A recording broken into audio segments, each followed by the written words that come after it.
Um, bro, that's insane. I mean, not insane, but Dude, I mean, you know me, like, it's I just, do. I don't know what buttons I pushed, but they didn't like it. I mean, I had a lot of other stuff to start with, but I figure, bro, you know how much technology frustrates me. I'm like, Yeah, it I know. really, Yeah. it drives me. It really does. Like, it's the most amazing thing. Like what we're doing right now, I acknowledge, it is incredible. It's been incredible for this platform and stuff we're going to record and so on and so forth. But it is beyond frustrating. But so I guess starting there, like, what the fuck's going on with in India that they want your head? Oh, you know, okay, so it's political. That's what I All figured out. right. So, like, Hinduism is the most like liberal religion, right? Like, whatever.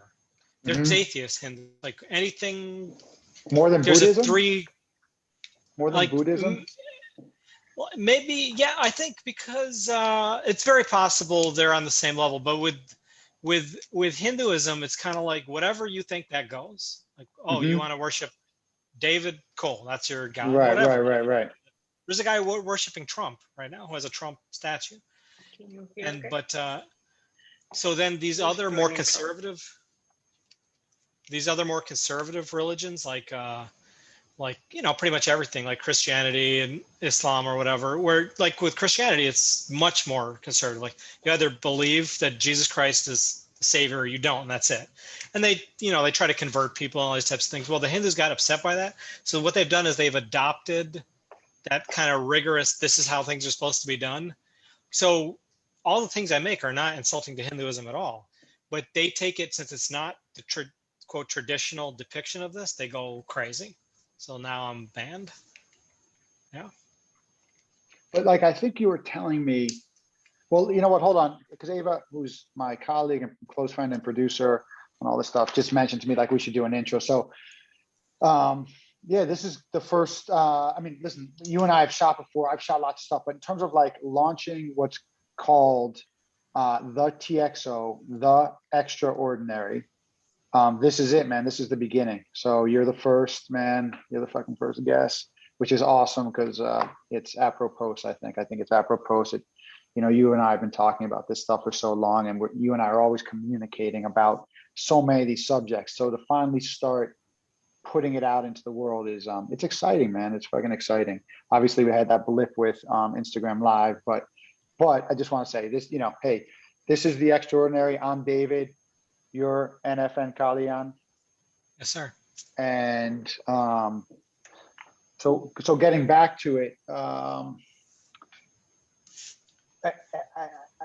I think what I remember you telling me is there's like a real sort of divide. There's many younger people in India who are completely supportive of you essentially, or against your being sanctioned or whatever. But It's interesting because a lot of the people who are getting really upset are young too. And that's because I compare it to like almost the MAGA people, like the people who are yeah, really mad. yeah, Like they've taken something which kind of could make sense to like an extreme where you're like, yeah, I could agree with that. And then you're like, no, I can't agree with anything they're saying. Like it's gone crazy. yeah. Like where before there could be debate on an issue, now there's Right. no debate. There's not two sides. It's just like two extremes. So like they've taken this like his Hindu conservative view to like an extreme where, and it's kind of a thing which has been going on a long time in India, actually. Mm-hmm. A lot of artists who kind of present Hindu gods in a new way has been going on for 150 years. People be really mad at them. And so it's been going on. Yeah. Okay. Like they even get mad if people are showing Hindu gods naked, where if you go to the temples, they're all freaking naked. Like those Right. stone carvings from Right. 3,500 years ago, they're all naked. Like, but if you paint them naked, then it's like, oh my God. Like, dude, they don't even know their own history. They're just getting mad. They're just waiting for somebody to insult their culture because they've kind of been used to that happening. They feel like that's been happening, so they're waiting for it, even if it's not really what's going on. Yeah. Um, so now what you realized is when we went to try to when you try to initiate an Instagram live, you basically can't right now. You're not on full like timeout, but you're on like some sort of partial timeout. I think it may, like, they, according to the message that Instagram sent me, I'm permanently banned from using certain features of the platform. I clicked a button, like I couldn't do anything. There was no like typing. I just clicked the button arguing the case, and then we'll see what they do. But so far, I'm still permanently banned from using certain features. And I did not know until today that live was one of those features. Was one of those. Yeah. So you can still post pictures. Because you're posting your pictures, right? But you can't, you could post a video. I can post a video, but I can't go live. You can't go and live. They're like, I have a business account or something since I'm an artist, whatever. It's not like a personal account. Right. And I mean, I don't use it for anything. That's just what I have. Right. And so then they stopped me from being able to do some kind of branding thing, which I've never done. I thought that's all it was until today. Yeah.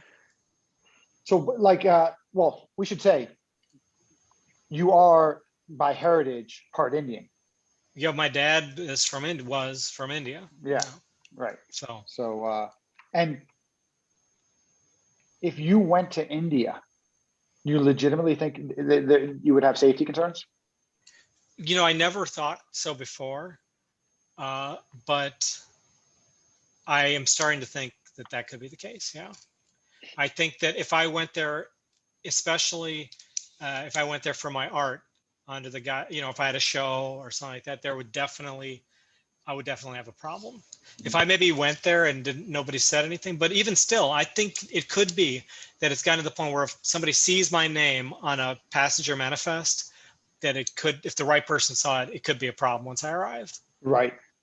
Yeah. And the analogy to like to MAGA and just the great, you know, divide that's occurring here, it sounds like very much applies to the current political situation in India, right? I mean, with Modi and it absolutely does. I don't know if we talked about this before, but it seems to me that the whole world somehow these waves. Because if you look at, I don't think, how could this have existed all at the same time? Say that again, because you broke up for a second. It hadn't occurred to you before, but like, I don't know if we've talked about this, but it seems like these things happen in waves. Like I was thinking, how could it be that we have Stalin, Hitler, Mussolini, like all these guys came into power at the same time, and we're seeing, it's not to that extreme, but we're seeing the same type of leaders come into power all across the world simultaneously right now. Same conservative guys coming into power, populist leaders, and it's just a weird phenomenon. I don't know, you know, whatever. You see it in the UK with Boris Johnson, and then Modi is like a classic example. You see it, right? You see it in Brazil, you see it in Hungary, you see it. And then Trump. I mean, Trump's the quintessential guy. Yeah. You're right. Yeah, it's an interesting point. Let's see, man. So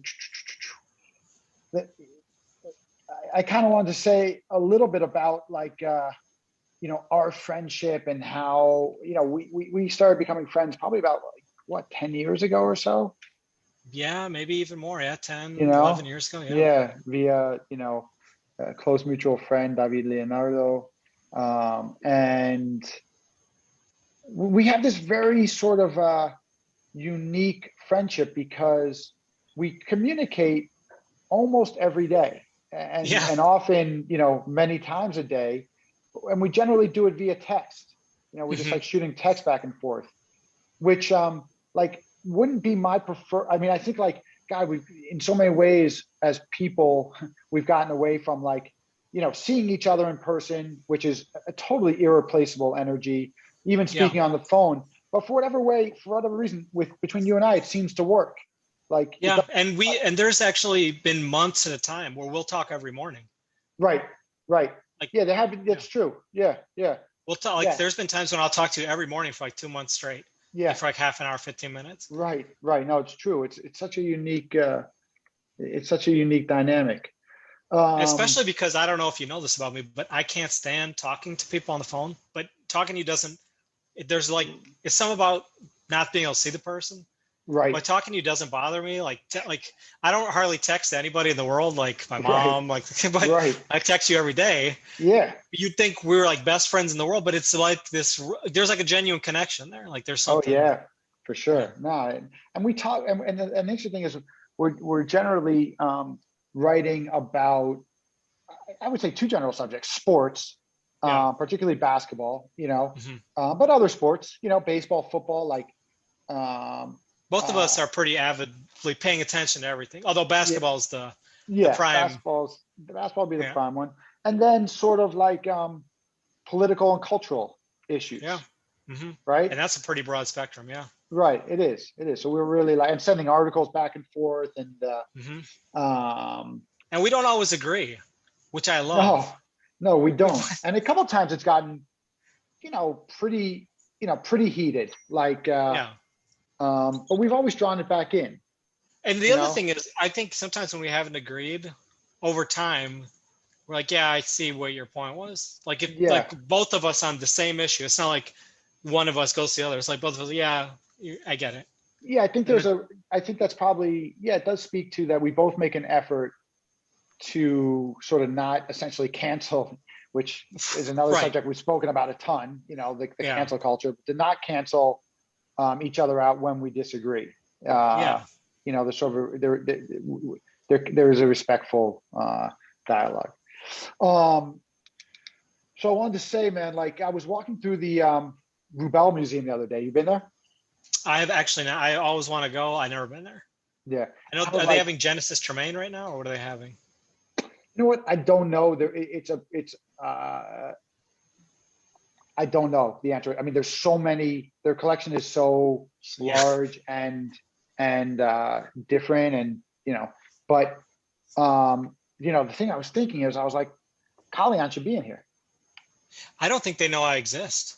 Well, that's probably true. No, I know, and it's Yeah. one of the reasons I'm bringing it up. Not that, like, hopefully this builds up a big audience, as we move forward, and people will hear this message. Because I was like, what you do, your artwork is so incredible and unique, and the imagery is so powerful. I was like, your shit could easily, to my eye, not, clearly it's a subjective eye, and not some. I'm not a great art aficionado at all. I enjoy certain things, and other things not as much. But I was like, man, your stuff could 100% be in this collection. It's interesting. I think the art world likes a specific kind of thing, and that's pretty broad. But like for example, like artists like Alex Gray or something. I don't know if you know who that is, but I like these don't, like but tell me that. visionary, Hmm. like these visionary type artists where there's an element of spirituality to it or whatever. That's kind of not accepted in the fine art world. Like like you don't like there can be an ironic like presentation of spirituality, but if you're sincere with it, then that's not so. That's just one example, but that's not necessarily relating to me. But I think the fine art world is it's a specific crowd, and there's different collectors in different realms, but there's kind of an accepted thing, and then there's certain outliers of that. There's a world that exists there, and and I think a lot of people, artists, believe that to make it big, you just have to be really good and just like meet the right people. But the truth of the matter is, your work has to kind of speak to that as well. And eventually, Right. maybe the fine art world comes around to whatever you're doing. Sometimes you're doing something and it's outlier, and then 15 years later, they figure out that it all comes around to that. Like a good example is Beeple, who has been making all these digital works for years and a Yeah. decade, and then all of a sudden, $69 million. Like now he's a thing. Every art collector in the world is going to take him seriously. So, and I think the art world is full of that too. But I view my work as very much in line with not that it's just classic art world stuff, just another regurgitation, but it's very much in line where I'm dealing with my own cultural roots. Right. I'm dealing with present day issues, and there's a real content to what I'm doing. You can look at it and say, okay, something's going on here. And I think that it's just a hard world to break into, and I'm slowly doing that. But those type of the Rubels and those types, I'm not on their radar yet. Like you Yeah. got to build to that. Yeah. Speaking of NFTs, so I know you've been you've been selling NFTs, Yeah, right? yeah. Hmm. Oh yeah. And Uh, yeah, I mean, like, well, yeah. go ahead, tell me what's on your mind about it. Well, the interesting thing about NFTs is that that's all everybody can talk about now in the art Right. world. That's everything. And the reason for that is 100% without any question, because there's a lot of money in it. That's it. It's a purely economic thing. Now there's a group of digital artists who've been making digital work for a long time. Some of them have enormous Instagram. Beeple's the classic example, have these enormous Instagram followings. People know who they are, but their day jobs have been doing graphic design, working for movie studios, all that kind of stuff. They can't, I mean, they maybe sell prints or something, but they're not making bank off of their personal work. And all of a sudden, here's a way of making money off of digital work. For those people, this is a game changer. Like before, what's my digital work worth? Well, you send me the file, then we both have the file. I send it to somebody else, 3 people have it. Well, with this, now you can, on the ledger, you own it and nobody else owns it. You can make a screenshot of it, but they don't own it if they have the screenshot. So it creates a world for them. But then the fine art people and the people now who claim to be NFT artists, which is everybody, every artist is now an NFT artist. Right. Those people are just jumping on a bad way because there's so much money. Yeah. And there's a couple things going on with this. One, I got involved in it when it wasn't as big. I started in last July, and I made money immediately, and I was surprised by it. But it wasn't like, oh, now I'm an NFT artist. I said, right, great. Here's a medium that I can play with. Let's see what we can do. This is really interesting. And in December, it became this enormous thing. Now we're seeing artists making millions in a second. And I've made good money because I'm on the best platform. Nifty Gateway is the biggest platform.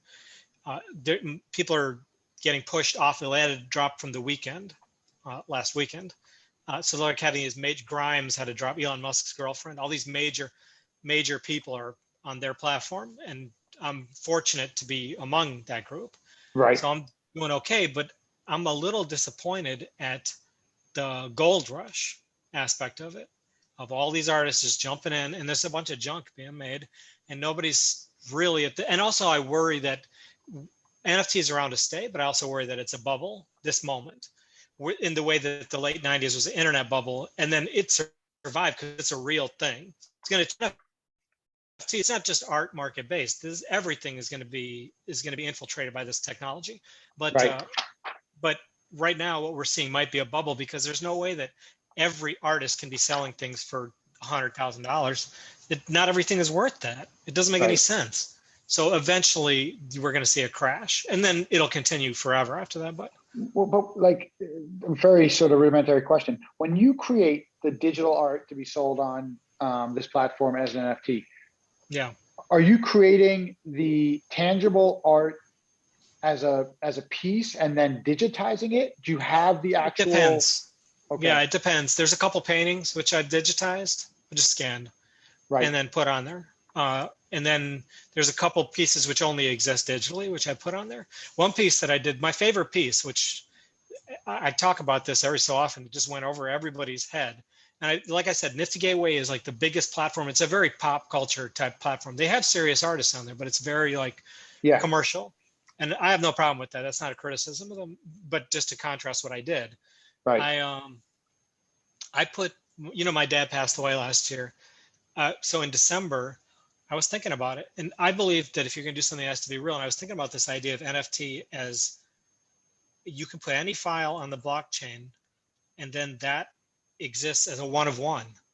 Like I put a picture of my dad's dead body on Nifty Gateway and sold it. And I wanted to look into the full ramifications of doing that. It's not the same as hanging a photograph on a wall. Like this is just something on my camera. This is talking about the way we actually interact with the world now.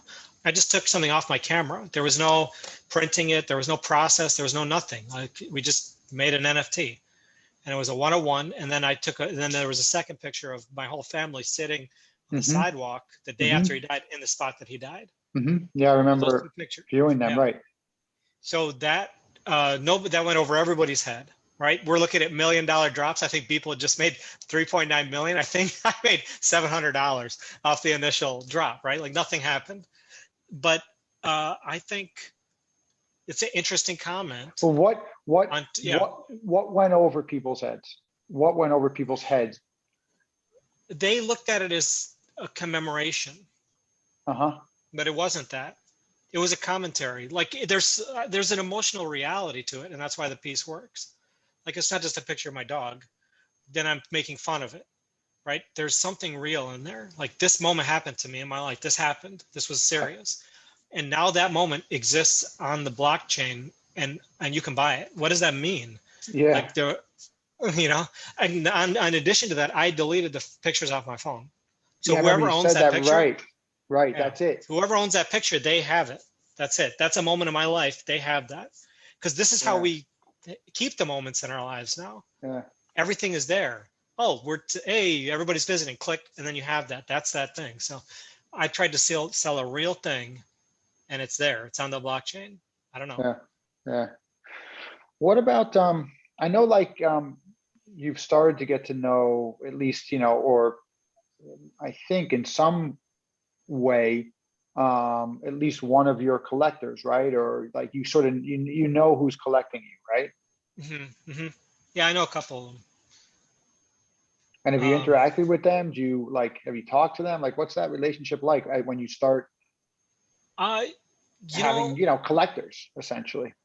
They're like, when you sit down, I've had dinner with a couple of them, and when you sit down to dinner with them, at least the guys that are collecting my work, like, they're just cool guys. Like, you sit down, you're just talking, and the fact that they're buying your artwork is pretty much like, I mean, I sit there and I appreciate it. Like, I know they're buying it. It's not like that Right. reality escapes me, but they're Right. just pretty cool guys, and you're talking, and Right. they both of the guys that I've had dinner with, they're really interesting. Like, the things they do with their lives are fascinating. Right. So then we should actually have them on. That would be cool. Yeah. That'd be cool to have something on when you, me, and I kind of like, I think it'd be an interesting conversation. Yeah. But like, how much comes across for you? And I guess maybe could save this for that conversation, but I'll go ahead and ask it. Fuck it. For you about, is there sort of an inherent pressure on the relationship because you're essentially, they're investing in you and it's an asset that they want, presumably, maybe not, but presumably that they are buying as what they believe to be an undervalued asset that will rise? For me, I looked at that as everyday pressure of my career. I don't view that as a pressure in the relationship. Like, to me, that's just a reality of what I'm doing. Yeah. I always tell artists who are kind of up and coming, which I am to an extent, but at least I'm making money. I'm selling this and that. I tell them, listen, when you make something, it's got to be real. And then after you've made it, that's your product.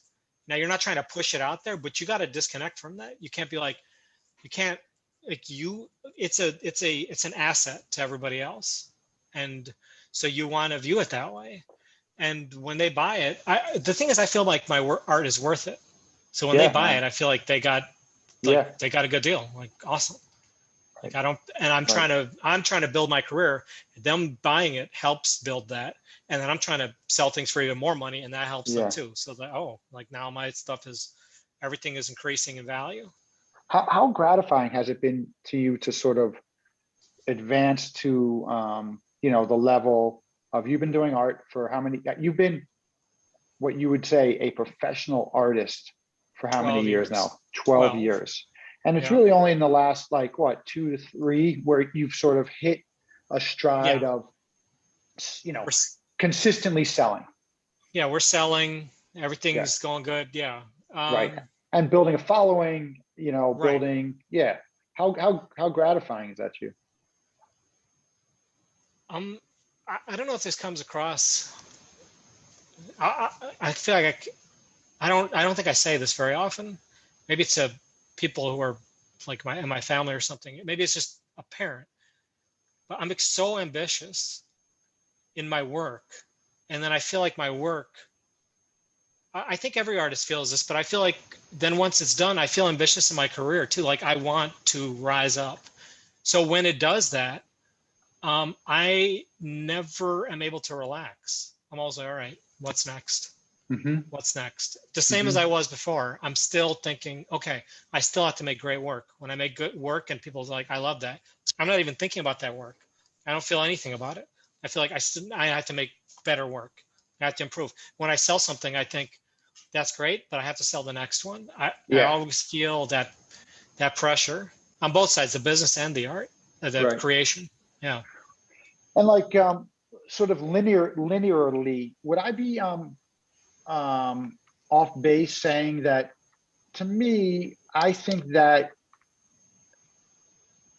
there is an intersection of you becoming an artist who was consistently selling, and even what you were creating, tied timeline wise to meeting, the woman who's now your wife.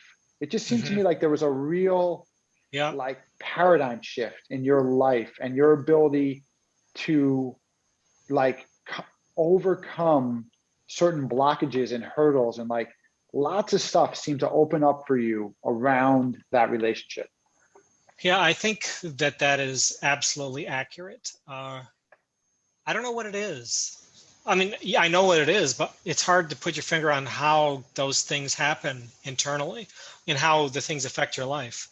I think meeting somebody and having comfort in the way things are at home, you don't have to think about it. You appreciate that person, but you don't have to think, what am I going to do? Like how my personal life is never over, but it's not it's taken care of in a certain way. Does that make sense? Like I work on my relationship, but it's easy almost. Like I love the person, that's it. And there's a communication that's easy about it. We see things generally the same way. We put our levels of importance on the same types of things. And for me, I'm a homebody. I like to be around my kids. She has 2 kids. I have 1, and now we have 3. So with you, when now we're combined. And I like being at home. I like being with the kids. I like being with her. And then everything else kind of set in motion from that in a way. It really, I can't really explain it, but it absolutely is related. Yeah, no, it's really powerful, and it's something that I've definitely observed. And I think it's a theme we'll return to, but just wanted to kind of like, I'm sort of like thematically trying to, establish, what certain, storylines. And I think that's certainly one of them. Let me see, man. You want to hear? I have a thought that I'll have a segment or a series called diatribes or harangues. Can we go to one? Let's do it. Let me see. I have 3 written out. Now, there's actually 2 that I'd want to comment on. One is this one. It's written down as insane driver. What do you think I'm going to talk about? I do not know. Traffic? Insane driver. No, how fucking some people drive with such incredible impunity, but also complete fucking disregard for anybody. Ava and I were, leaving a cafe where we'd gone to grab something to eat and watch something. And this is on like right off of ¿cómo se llama este parque acá? Margaret Pace Park, okay, where I live in Edgewater. And there was like a Porsche,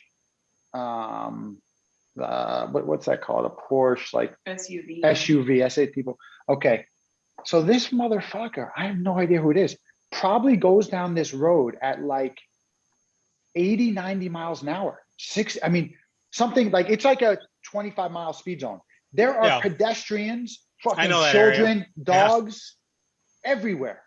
And this person is going at an incredible speed, barely stops at the stop sign and keeps going. And you think to yourself, like, you don't even know how, like, what is the fucking verbiage one uses to describe that type of action? That is such blatant disregard for anybody else's life, and also such self-importance. Like, I mean, you talk, because I can't get past it.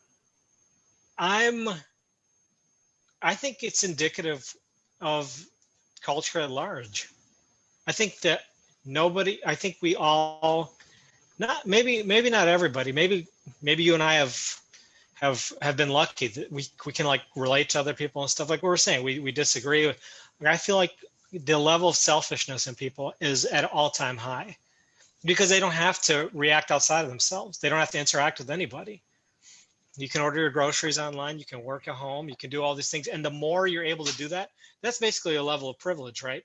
Because there are some people who have to go to work, right? You gotta go, but if you don't have to, and you don't, and all these types of things, like it just really leads to this environment where it's just in the echo chamber of social media, the whole thing. It's hard to say what it is, but to me, that's what it is. You lose any kind of connection to, first it was connection to nature, then it was connection to other people, then it was connection to self. Like they don't care about anything. There's nothing there. Like, because you're hurting yourself by driving that way. I mean, if you ended up hitting a kid, who's that? I mean, yeah, I mean, that's it.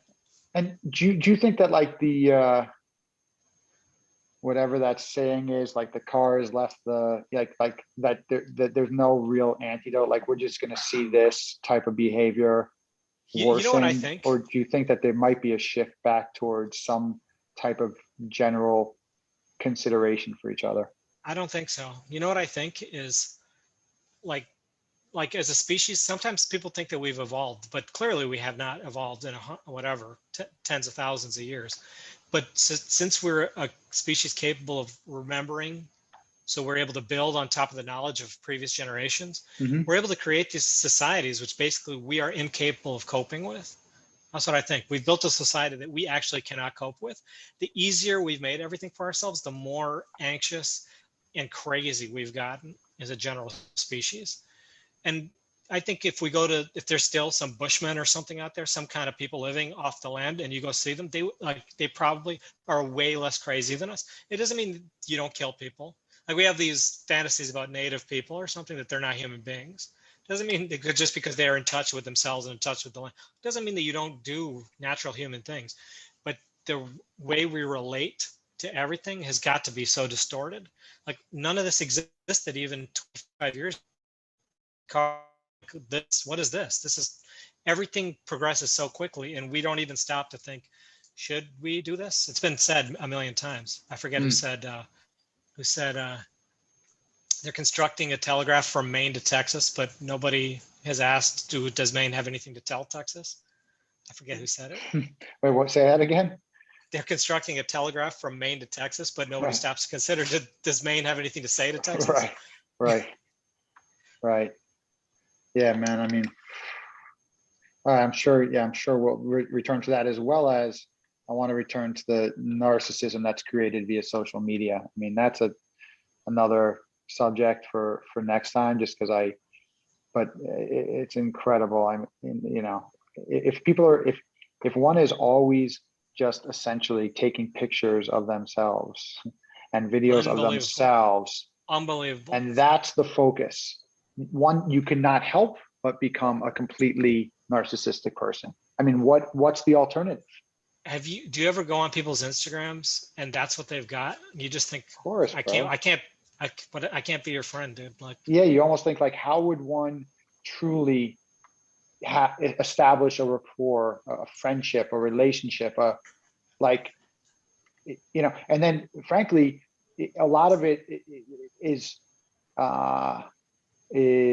purporting to be towards like these very lofty goals. You got a picture of yourself and then there's like some Buddhist quote at the bottom, like finding your, the fuck? Right. And like some advice. Everybody's got advice. It's so inane and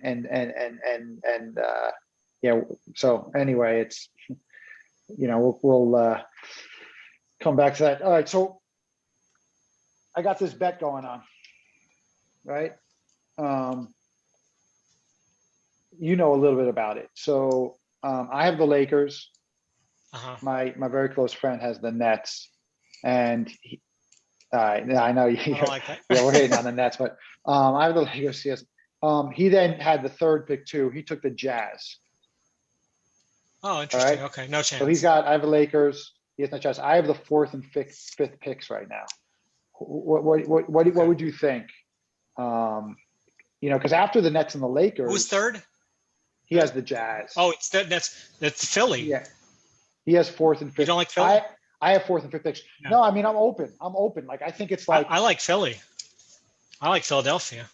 yeah. But I think I don't like the Jazz because I don't believe in Donovan Mitchell. Yeah, I know you are definitely. He's a volume scorer. I mean, you're what a are we seller, talking about? Donovan Mitchell.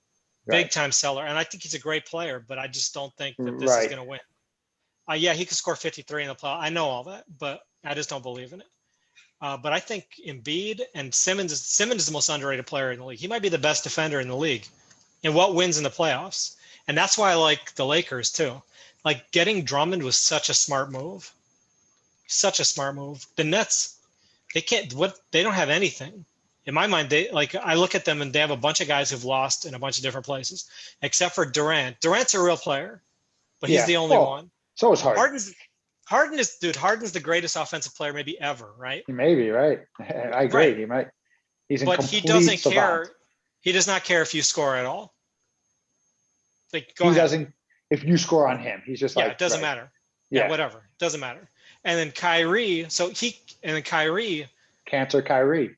Can't. No, he's bad news, right? And then these other but guys. He's also incredibly talented on offense. A total savant. He may have the best handles of all time, right? So they have three guys. Well, I don't think, but they have two guys in Durant and Harden who might be the greatest scorers to ever live. Right. But what does that win you? It doesn't win shit. Like whoever wins that way, even Golden State, they had a great defense. It was predicated around all this depth and all these guys who knew their role. I mean, you and I have talked about it a million times. Sean Livingston, Andre Iguodala, there's a David West. There's a laundry list of guys who went out there and did their job, knew how to play basketball, were willing passers, knew how to score, and primarily were there to stop the other team from doing anything. That was built around Steph Curry and Kevin Durant. That was there. What the hell do the Nets have? Bro, I mean, listen, you and I are both hoping that LeBron gets his fifth title. And Drummond is a perfect pickup. Yeah, man. I mean, is a passer. Yeah. Yeah. I mean, doesn't need to score. Yeah, he's averaging 17.5 and 13.5. He's got like 2 blocks. He's like a big body. They've got, I think you'll see Gasol improve because he was coming off of COVID. I think Montrezl Harrell. He's a real player. I don't know. Yeah. We love a real piece. Schroeder's real. We love him. And he's a dog, man. Like he's gonna go after you.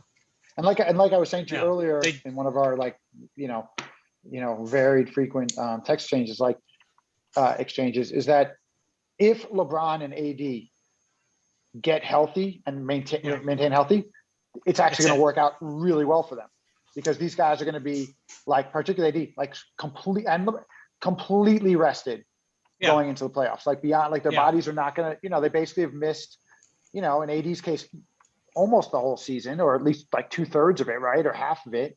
More. I'd put $1 on LeBron's not that injured. His mom was saying, I think he'll be back in 3 weeks. Who is going to know better than his mom? But I don't think he's going to be back in 3 weeks. No, we know his relationship with his mom. She was like, there's nothing wrong with this guy. I don't think there's anything wrong with him. I think he's perfect. See you in a month. They're probably telling him the downside for him is he was the front runner to win MVP, and I think that would have meant a lot to him. So I think at this point it's been written off. I don't think he's going to win MVP. No, but unless they are a 500 team and then he comes back and they win 10 straight games, and all of a sudden it's dude. It could be right. Yeah, right. I need my guy Jokic to win now. Dude, he's the real deal. Embiid is the real deal. Yeah, those two guys to me. Yeah. I've been singing Embiid's praises since he was drafted. Yeah, I was this guy's going to. I know. Yeah, since he was drafted and he missed those first 2-3 seasons, I was no, when he comes back, it's a wrap. He's the man. Yeah. So I'm going to wrap this up with one final topic, and then hopefully next time we shoot, I guess. So let me ask you something. So I couldn't even if I started it and invited you, you can't go. I can't join. So you got to figure out, right? You'll be able to take, if we took this video, you could post it to your I Instagram, could be like, post it hey, to my Instagram. or you, and we could clips like, yeah, we would love to, you know, start doing that. But okay, we'll figure all that out. But fuck, I hope at some point you regain access to, you know. Dude, it's only been a week. I don't know how quickly they go through their challenges or whatever you'd Right. call the button that I pushed. I couldn't believe that I couldn't even type a sentence like, Right, hey, right. this And I hear is you, man. unfair. Like just Right. push a button. So, all right, final two things. Your tagline for, you know, this maligned Instagram, at least in your case, artist man goat, totally tongue in cheek. Yeah. Yeah, just I fucking like the around. idea. I've always liked the idea of the GOAT being not just like the greatest of all time, but the guy who loses the game. Like, oh, he's the GOAT. Like he lost, he Yeah, missed the shot. The right. GOAT. That's true. That double entendre is, I love that. yeah, yeah, yeah, it's very true. Yeah, I Yeah. never thought about it in that way. Yeah. And then this one, and man, we didn't get into your son much, and we didn't get into, you know, but we've had conversations in the past where you were either married to your former wife or coming out of that, and like there's Yeah. some, you know, very interesting stuff there. But you know, in due time, we didn't get into Woody Allen. We didn't get into your process of creating art, but we will, man. I'm just, you know, marking things that will come up. You know, when did you change your name? And you know, tell me what it, you know, tell me how that came about. Oh, well, it actually came about, like a lot of people think, oh, it's because you're an artist, but it really wasn't.